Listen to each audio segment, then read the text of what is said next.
So it looks like it's 2 after, and we have an unconventional program because Ray and I, the host of ENCLAVE, are both reading today.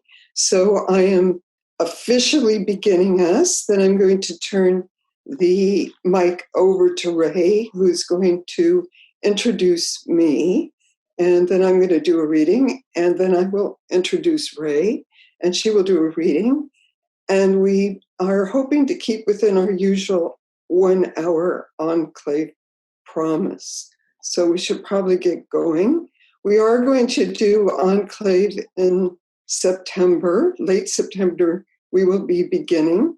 And I will tell you who at the end, because I can get my list better toward the end of the reading. So we hope you'll be back late September. Thanks for coming to Ray and my reading, and I'm going to turn the mic over to Ray.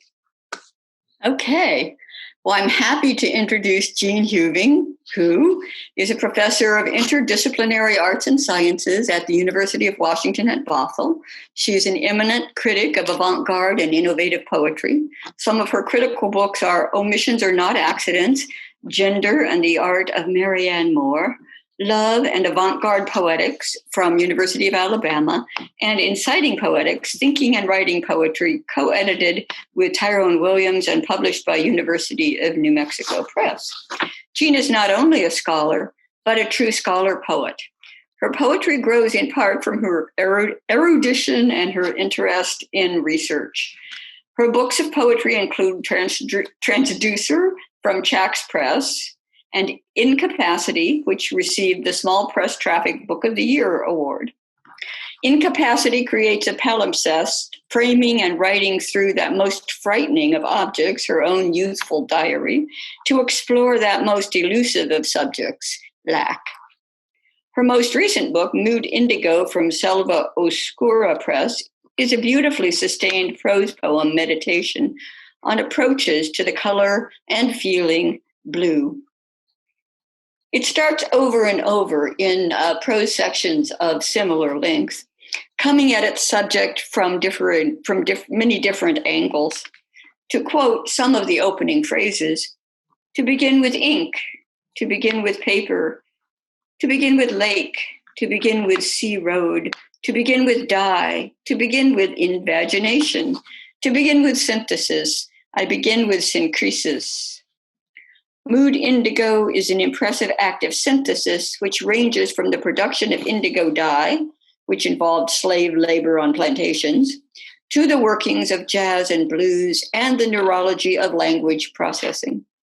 Reading this book gave me immense pleasure. So, here she is, Jeanne Heuving. Thank you, Ray. I am going to read primarily from, let me see if I can locate it, Mood Indigo. So here is the book, which I was very happy to have out late this year. And then I'm going to read a little bit from recent work. I want to thank Ken Taylor of Selva Oscura Press for publishing the book. I like to think of Mood Indigo as prose and poetry, not prose poetry. It has an epigraph from William Carlos Williams. The form of prose is the accuracy of its subject matter, how best to expose the multiform phases of its material. The form of poetry is related to the movements of the imagination revealed in words or whatever it may be. The title Mood Indigo is, of course, from the well-known jazz piece by Duke Ellington. The book is written in 21 sections. It is a work in which I have riffed, stolen, and created. If you hear occasionally familiar phrases or wording that you believe are the sayings of someone else, you are hearing right. These are attested to in the back of the book. Should you wonder whether you heard as you thought you heard, you can always check the back of the book, which is available at small press distribution and Selva Oscura Press. Okay.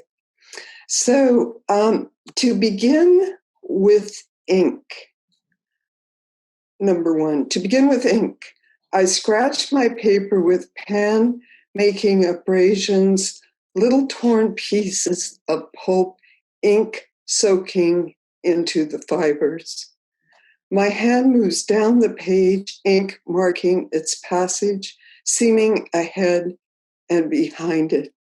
Inks are low-lying grassland subject to flooding by tides. As the salt water rises and seeps into the grass and then quickly covers the depressed land, it makes inky pools of green combed in one direction with few entanglements. Almost a true level between land and high tide makes for a rich sea marsh, lower by a foot or so, nothing but inks grass growing on it. Some of the sunsets, especially behind the inks, are as fine as you can see anywhere.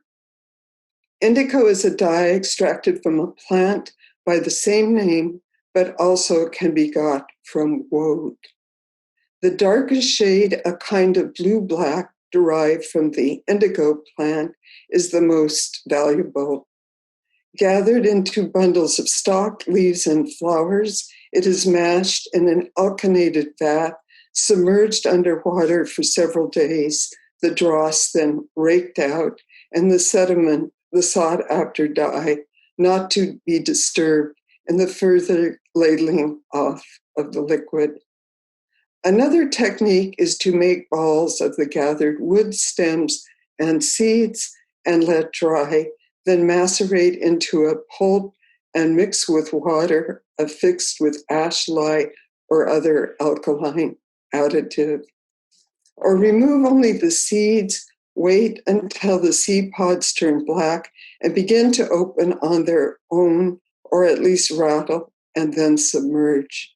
A ship freighted with indigo, cochineal, and other rich stuff, traveling from India and Africa, and then on to Europe and North America. On their voyage out, they encountered a sluggish water black as ink. The depth was so extreme. 2, to begin with paper. I dye the paper with a thin line of scrawling blue-black. The paper wicks the ink. It is no more than what could be said on paper. I do not wish to paper over it. Paper is made by pressing together moist fibers of cellulose pulp derived from wood, rags, or grasses. What makes it paper and not papyrus, from which the word is derived, is that the pulp fibers are macerated and then realigned. Papyrus is made from the lamination of plant life from the sedgy reed called peppris without further decomposition.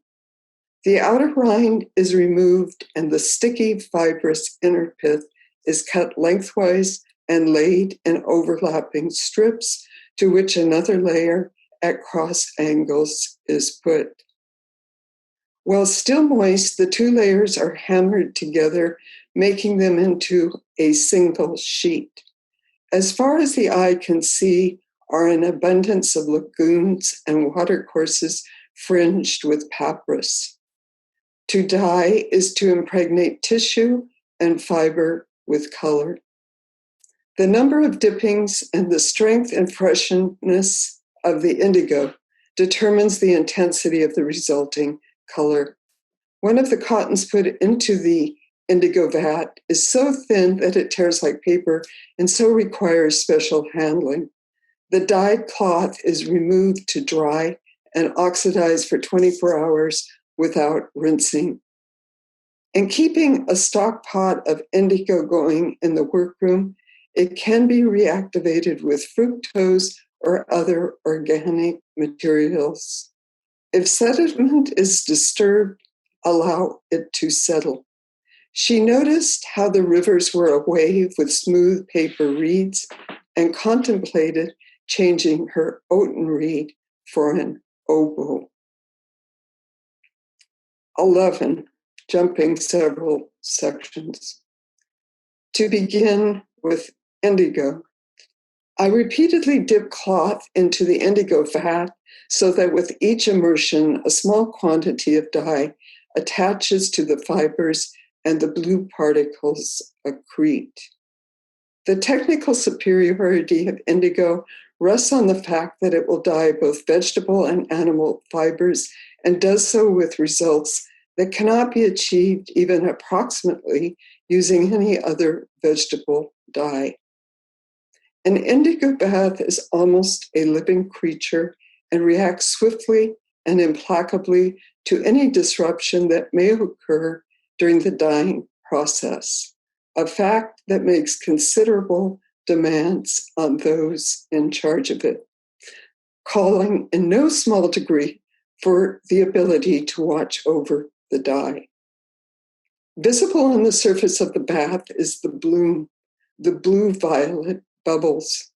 Indigo has something of the complexity of a Gothic cathedral and is very vulnerable. Damage to just one part can have dire consequences for the whole, especially after repeated dipping or immersion of material that is porous and thus harbors a lot of air. The strain on the solution is considerable.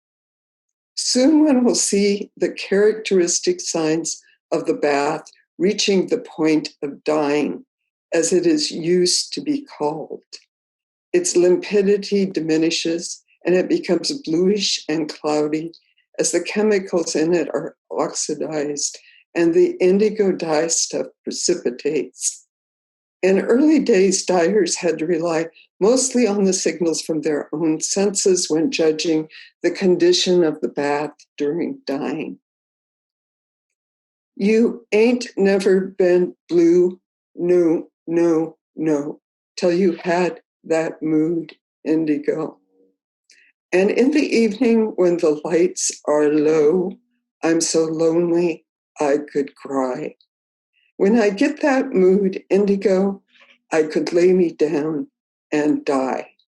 That feeling goes stealing straight down to my shoes. Section 15. To begin with Sea Road.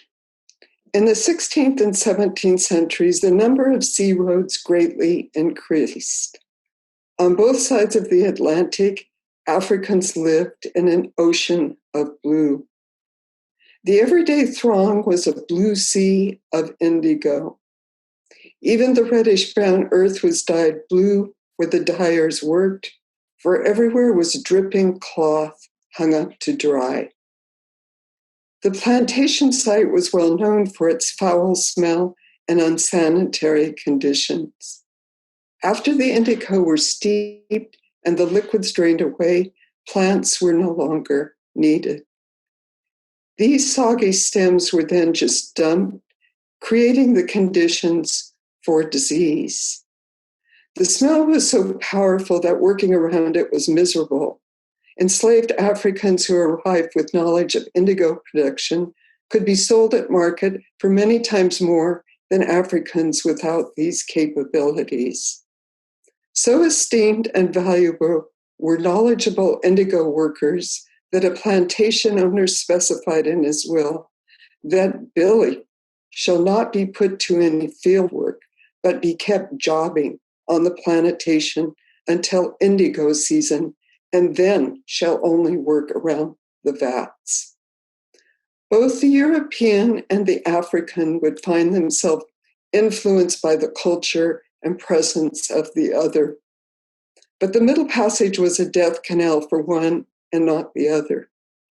The costs of enslavement would have been driven down exponentially had Europeans taken white slaves directly to America rather than sailing from Europe to Africa to enslave Blacks for American commerce.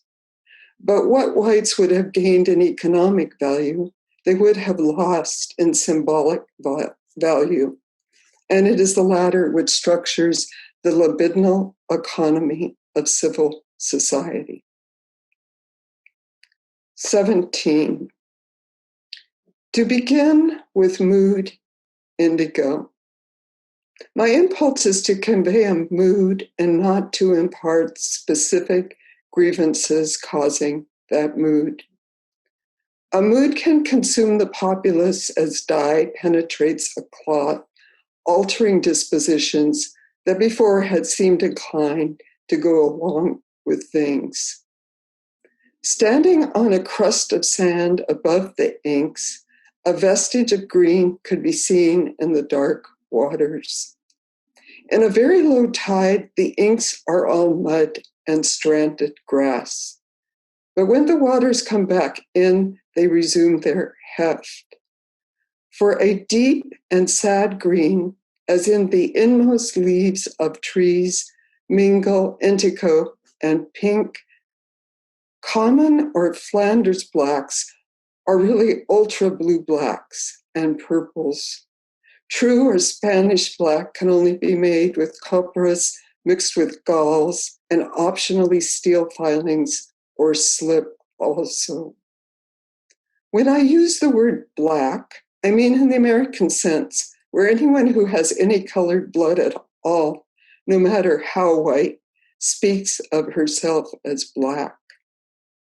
Adjoining White Town stands a much larger Black Town, where Portuguese, Armenians, and a great variety of other people live. He had shown how those mood poems, which surge through man, can be written down in music as symphonies. There is one fundamental difference between swing and classical music. In classical music, the composer and the conductor are all important. The score must be interpreted according to the teachings and traditions of the masters. But in swing, the musician, the instrumentalist, is all important. He must add something to the original composition and do it spontaneously without preparation. Things harder to talk about are the satisfaction of playing, because it's the thing you'd rather do than anything else. You ain't never been blue. No, no, no. Okay, that's the end of Mood Indigo. And having had such pleasure writing Mood Indigo, that has many more sections than I read, I am now writing Brilliant Corners, as if stealing one great jazz title that everybody knows wasn't enough. So I've now stolen another jazz title from Thelonious Monk, and he's a generation, say, after Duke Ellington. So he is part of Brilliant Corners, as are other figures, including the painter Richard Diebenkorn. There's a lot of ocean and sea in this book, and there's a lot of mid-20th century America, including Roosevelt's New Deal, G's Band quilt makers, etc. I like to think of it as a constructivist impulse going on. So here's section 5, and this is Richard Diebenkorn based on his painting Seawall. Section 5.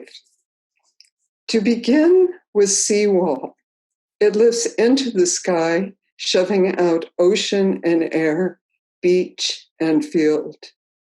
This thrusting white tan and flesh-colored strip pushes back black triangles and variegated green and yellow fields dashed with orange and noses the blue.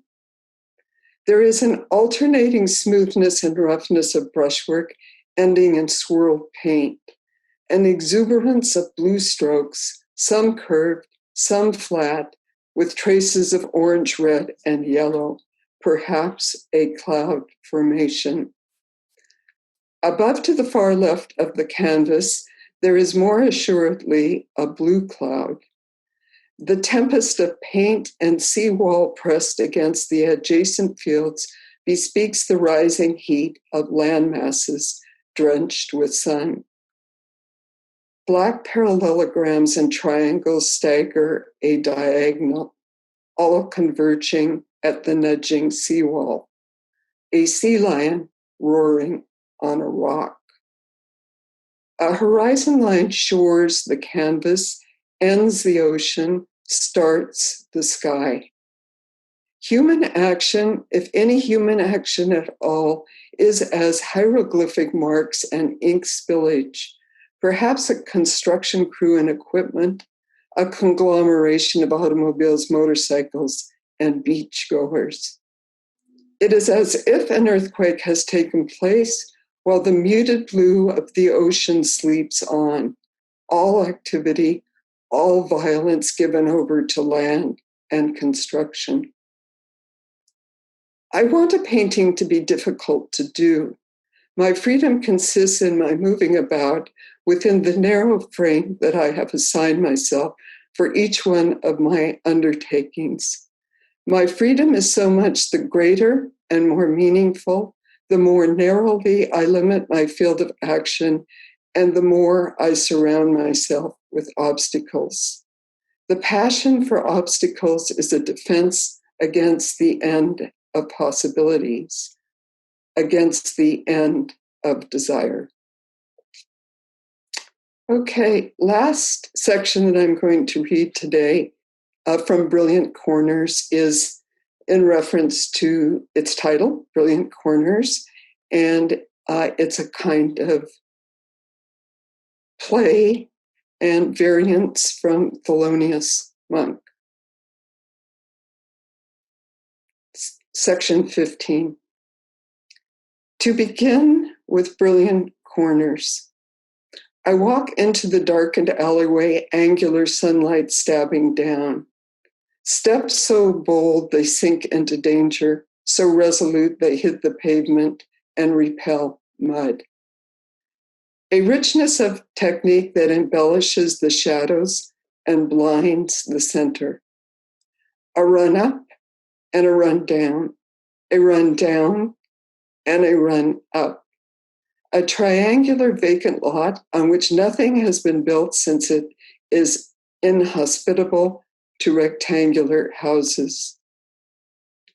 I gazed long into the grassy hillock and stooping down perceived a hole still full of snail shells and pebbles, which we were fond of storing there along with more perishable things.